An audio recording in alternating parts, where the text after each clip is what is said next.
আসসালামু আলাইকুম প্রিয় দর্শক, গতকালকে হঠাৎ করে আমার কাছে একটা ফোন এসেছিল। ফোনটা করেছিলেন এদেশের একজন খুবই প্রবীণ সাংবাদিক। উনি একসময় ইত্তেফাকে চাকরি করতেন। ওনার বয়স এখন প্রায় 88। আমি ওনার নামটা বললাম না, কারণ আমি ওনার কাছ থেকে অনুমতি নেইনি নামটা বলার, এই জন্যই বললাম না। তো উনি আমাকে ফোন করে যে জিনিসটা জানতে চাইলেন যে তুফাইল আহমেদ কি মারা গেছেন। তো আমি বললাম কি না, আমি যতটুকু জানি যে উনি তো এখনও মারা গেছেন বলে ডিক্লেয়ার্ড না, ঘোষিত হননি।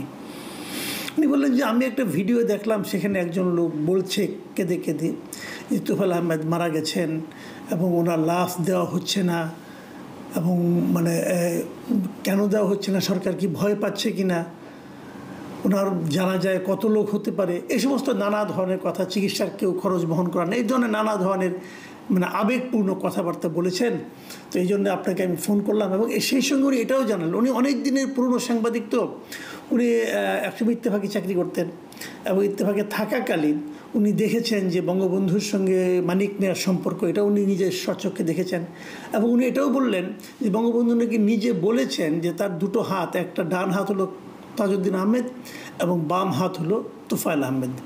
মানে তুফাইল আহমেদকে উনি এতটাই গুরুত্ব দিতেন। আমাদের স্বাধীনতা যুদ্ধ এবং তার আগের যে গণ অভ্যুত্থান, সেখানেও তুফাইল আহমেদের ভূমিকার কথা কিন্তু আমরা সবাই জানি। মধ্যে কথা যে বাংলাদেশের যে ইতিহাস, সেই ইতিহাসের একটা গুরুত্বপূর্ণ নাম হচ্ছে জনাব তুফাইল আহমেদ। সেই তুফাইল আহমেদ কি মারা গেছেন কি না, এটা নিয়ে গত কয়েকদিন ধরে কিন্তু আলোচনা চলছিল। যেহেতু কোনো সুস্পষ্ট বক্তব্য পাওয়া যাচ্ছে না, খুব বেশি একটা আলোচনাও হচ্ছে না, মেইন স্ট্রিমের যারা পত্রিকাগুলো আছে তারাও এটা নিয়ে কোনো নিউজ করছেন না। তো এটা নিয়ে আমি নিজেও একটু কনফিউজ ছিলাম, এবং আমাদের ওই সাংবাদিক ভাইয়ের কথা শুনে আমি নিজে আরও একটু কনফিউজ হলাম। তবে আজকে আমি একটু খোঁজখবর নেওয়ার চেষ্টা করেছি, সে আলোচনায় আসছি।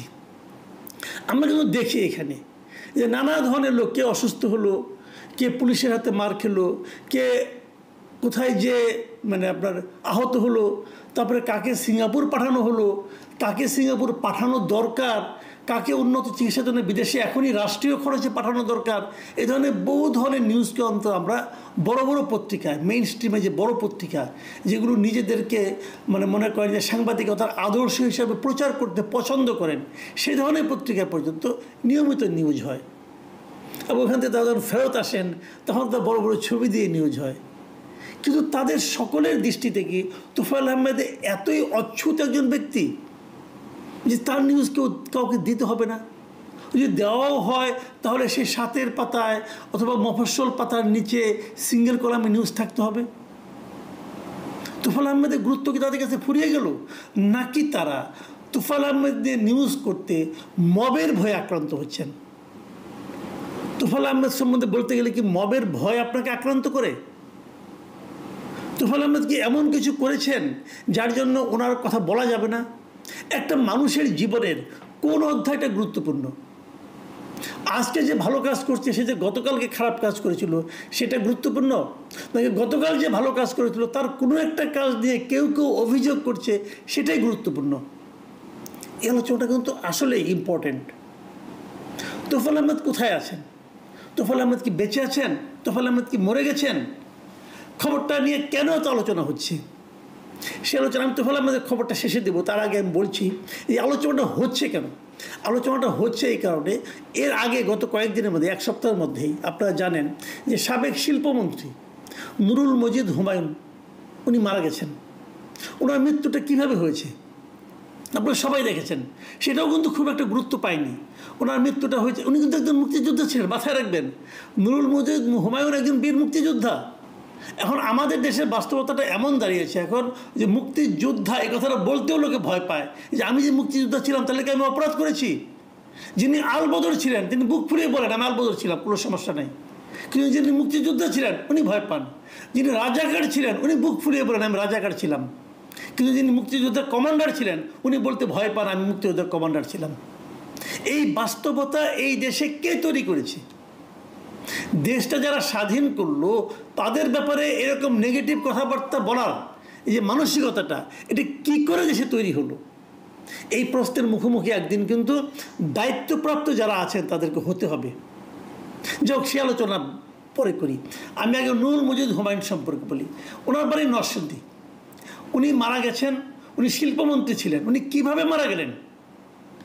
কেউ জিজ্ঞাসা করেছেন? মৃত্যুর সময় আমরা একটা ছবি দেখলাম, ঢাকা মেডিকেল কলেজ হাসপাতালের বেডে, কোনো কেবিনে নয় কিন্তু, একটা বেডে উনি অপরিচ্ছন্ন একটা মানে আপনার বিছানার উপর উনি পড়ে আছেন, পাশে একটা আধা খাওয়া পানির বোতল এবং ওনার হাতে হাত করা।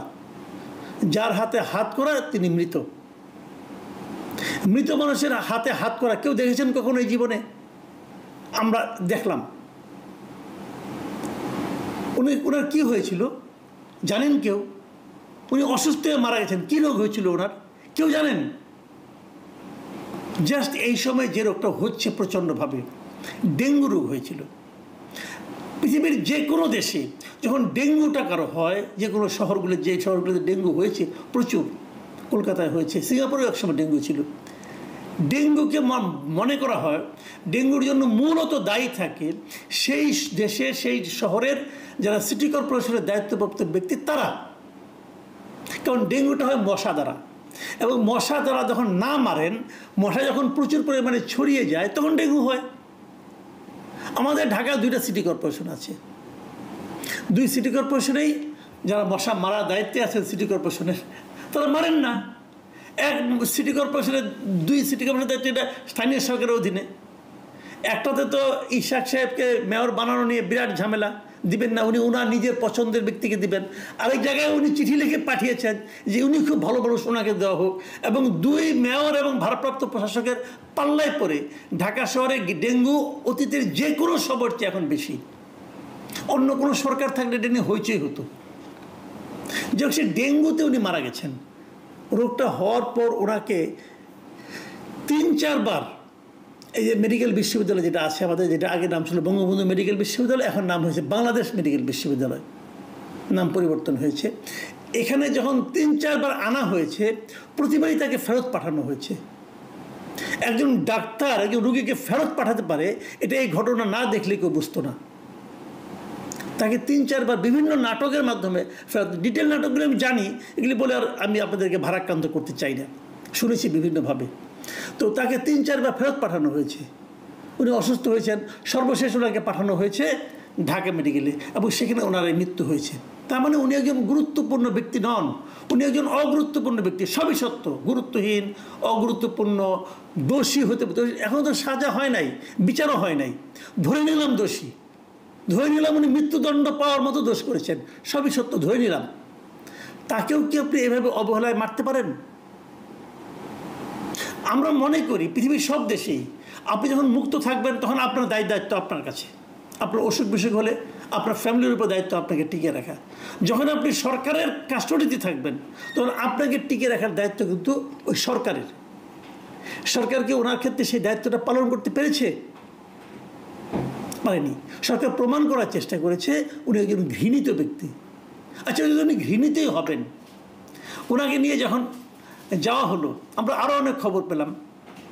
সেটা হলো ওনাকে নিয়ে যাওয়া, উনি কিন্তু যেখানে উনি ওনার যে নির্বাচনী এলাকার উনি মানে এমপি ছিলেন, এটা 2টো উপজেলা ছিল।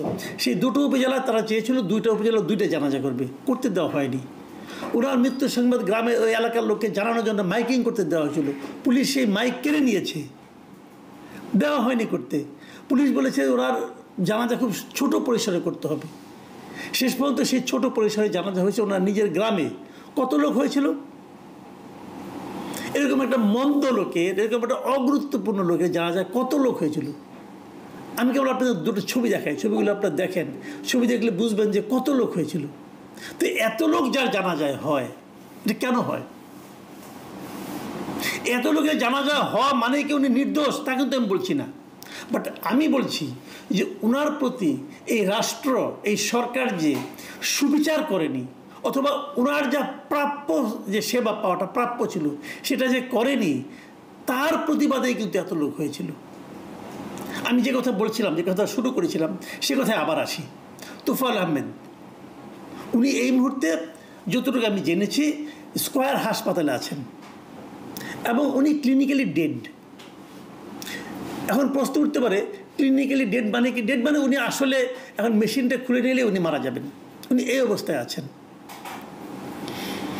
প্রশ্ন হলো উনি কতদিন ধরে ক্লিনিক্যালি ডেড আছেন? কেউ জানেন? আপনাদেরকে কেউ জানিয়েছে? কোনো একটা মিডিয়া জানিয়েছে আপনাদেরকে উনি কতদিন ধরে ক্লিনিক্যালি ডেড আছেন? কেউ জানায়নি। তাদের কোনো দায় দায়িত্ব নেই।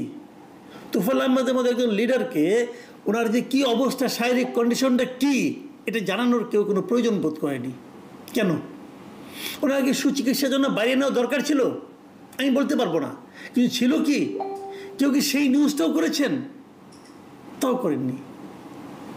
তবে আমরা জানি যে নুরুল হক নূর, ওনাকে চিকিৎসার জন্য বাইরে নেওয়া হয়েছিল, আবার উনি আজকে এসেছেনও বটে। কোনো সমস্যা নেই, ওনারা বড় নেতা, অবশ্যই ঠিক আছে।